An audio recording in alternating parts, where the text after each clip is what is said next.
শহরের এই ব্যস্ত মোড়ে নীলু যখন একা দাঁড়িয়ে থাকে, তার চারপাশে কোলাহলগুলো কেমন যেন ঝাপসা হয়ে আসে।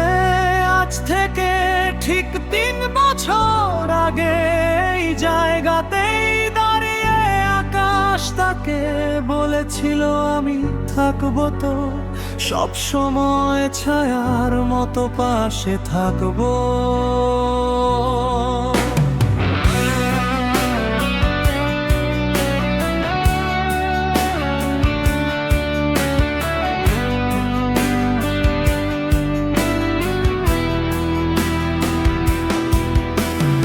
আকাশ ছিল নীলুর আস্ত একটা পৃথিবী, মধ্যবিত্ত পরিবারের বড় ছেলে।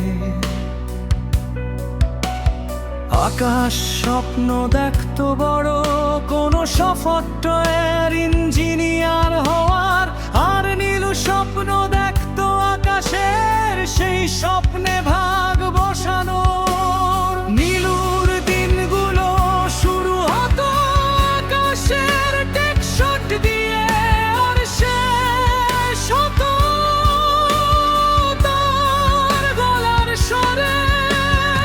একদিন খুব বৃষ্টি হচ্ছিল, আকাশ নীলুকে ফোন করে বলেছিল, জানো নীলু, জীবনটা না বড্ড নিশ্চিত। যদি কখনো আমি না থাকি, তুমি কি নিজেকে সামলে নিতে পারবে?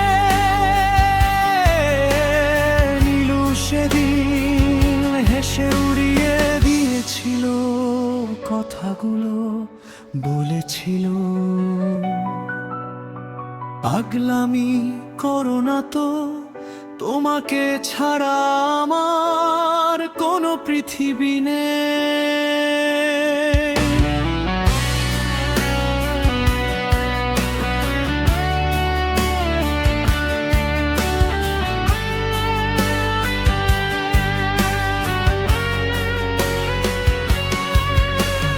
কিন্তু নিয়তি হয়তো সেদিন আড়ালে দাঁড়িয়ে হাসছিল, ঠিক তার 1 সপ্তাহ পর এক বিকেলে। আকাশের ফোনটার বাজেনি, একটা ট্রাকের ধাক্কায় আকাশের সব রঙিন স্বপ্ন আর নীলুর সাজানো পৃথিবী এক মুহূর্তেই ধুলোয় মিশে গিয়েছিল।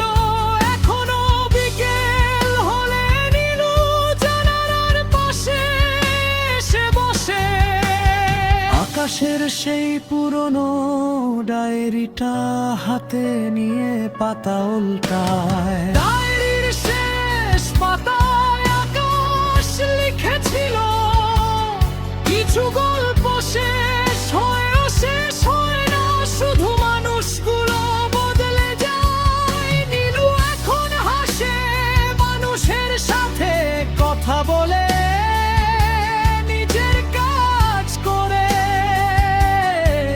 কিন্তু বুকের বাম পাশে একটা চিনচিনে ব্যথা সব সময় রয়ে যায়।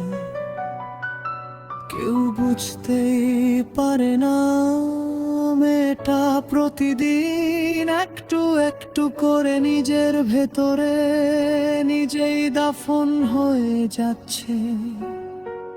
তার কান্নার কোনো শব্দ নেই, চোখের কোণে নোনা জল হয়তো এখন আর দেখা যায় না, কিন্তু মাঝরাতে যখন আকাশটা একদম স্তব্ধ হয়ে যায়, তখন নীলু ফিসফিস করে বলে, তুমি তো বলেছিলে